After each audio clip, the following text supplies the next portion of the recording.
Welcome to the Slop Farm. Enjoy the video.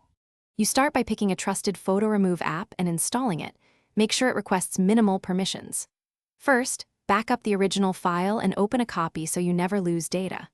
Once the image is loaded, crop to the area around the object you want gone, because focused edits are faster and cleaner. Also, set resolution to 300 dpi or higher if available. Higher detail helps algorithms distinguish texture versus object. Keep an undo option active, you will use it. You now refine the selection. Use a lasso or brush tool to trace edges tightly, because precise masks reduce artifacts. Next, pick the removal method: content-aware for simple backgrounds, AI fill for complex patterns, or clone tool when you need full control.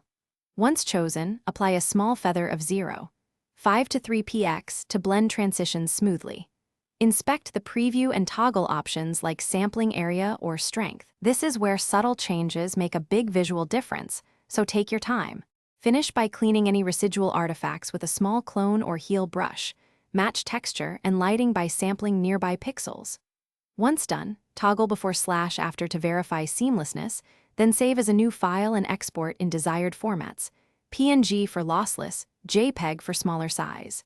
If you see odd smudges, undo the last step, refine the mask, and reduce algorithm strength.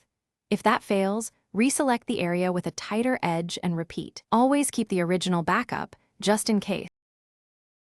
Thanks for watching. Consider subscribing if we helped you today.